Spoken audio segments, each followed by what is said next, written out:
es como que nos alertan de ciertas circunstancias. Ustedes saben que durante el invierno uno prende la estufa, uno tiene una calefacción distinta a cada uno en su hogar, intenta lograr ese clima y el monóxido de carbono se transforma en un peligro real, contundente. Es invisible como la COVID, ¿no? Valga esta comparación, pero está presente y es letal el monóxido de carbono. Por eso es tan importante tener en cuenta cómo impacta en nuestra salud y cuáles son esos cuidados que son domésticos y que tenemos que tener muy en cuenta. Estamos en contacto con Tomás Gabrieli, que es médico justamente especialista en clínica médica y en toxicología del Posadas. ¿Cómo te va, Tomás? Bienvenido. Buen día, ¿cómo están ahí en el estudio? Bien, muy bien. Y vos en ese mítico lugar de nuestro querido Hospital Posadas, que simboliza tanto para la salud pública argentina. Hablando de monóxido de carbono, ¿cuáles son las cuestiones importantes a tener en cuenta en lo físico, en principio, esa sintomatología que uno tiene que estar alerta porque a lo mejor te advierte de un problema, ¿no? Exactamente. Bueno, en principio, tal como vos lo decías, el monóxido de carbono es un asesino silencioso, ¿sí? También se lo llama el gran simulador. ¿Y por qué se lo llama así? Bueno, justamente porque los síntomas que genera son síntomas muy inespecíficos, ¿sí?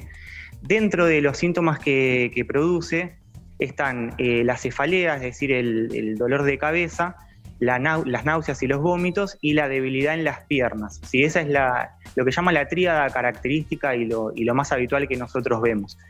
Pero también puede producir síntomas más graves, ¿sí? Como convulsiones, pérdida de conciencia y hasta infarto agudo de miocardio. ¿Sí? Por eso es muy importante tenerlo siempre presente.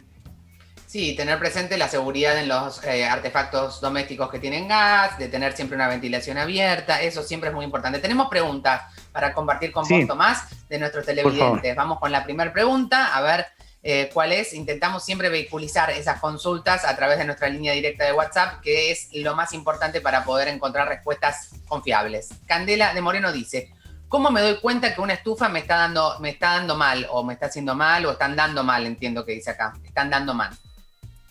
Perfecto. Bueno, es muy interesante esa pregunta porque a veces nos la realizan. Se dice habitualmente que el color de la llama puede ser uno de los, de alguna manera, uno de los principales signos para poder identificar el monóxido de carbono. Cuando de alguna manera se colorea de un amarillo o naranja, uno puede pensar que puede haber una pérdida de monóxido de carbono, pero digamos, lo más importante es, por un lado, la sintomatología, siempre hacerlo revisar por un gasista matriculado y tener en cuenta que el monóxido de carbono es un gas que no tiene color, no tiene olor y no es irritante, ¿sí? Por eso es tan peligroso. Y además tiene una particularidad, y es que es más liviano que el aire, por lo tanto, siempre tiende a irse hacia las zonas superiores. Por ejemplo, si uno está en una casa de 2 pisos, el monóxido de carbono tenderá a irse hacia la parte de arriba. Incluso dentro de una habitación, si por ejemplo es una cama cucheta, quizás la persona que esté durmiendo en la parte superior tenga mayor sintomatología, ¿sí?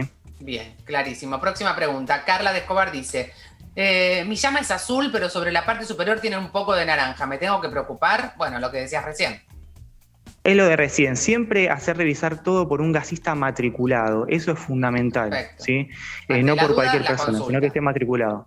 Exacto. Claro, ante la duda la consulta. Bien, hay otra consulta más, a ver si podemos compartirla, que tiene que ver también con lo que estamos hablando, monóxido de carbono. Sofía de Rosario dice: dejando una ventana abierta, ¿estoy fuera de peligro? A ver, es una recomendación, ¿sí? Que las ventanas estén abiertas por lo menos 5 centímetros, pero eso no es de alguna manera sinónimo de que uno no pueda llegar a tener sintomatología, ¿sí? Claro. Digamos, eso hay que siempre aclararlo. De alguna manera uno ayuda porque ¿cuál es la situación? El monóxido de carbono se produce por un proceso que se llama combustión incompleta de productos carbonados. Lo bajo un poco a tierra. Básicamente el monóxido de carbono se produce cuando hay poca cantidad de oxígeno en el ambiente, ¿sí?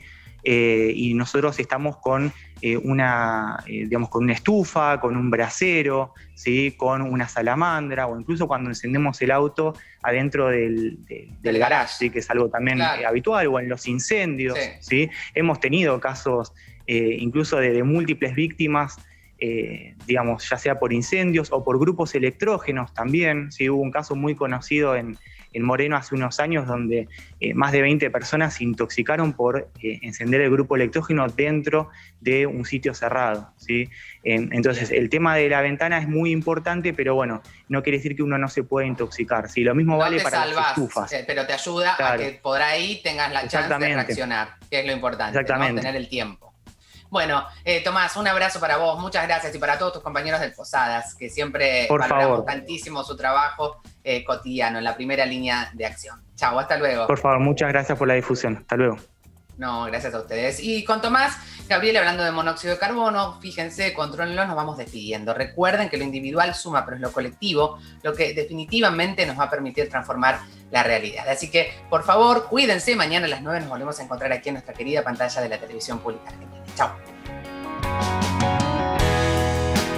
Deja que ruede como el aire entre las hojas, todo es oro.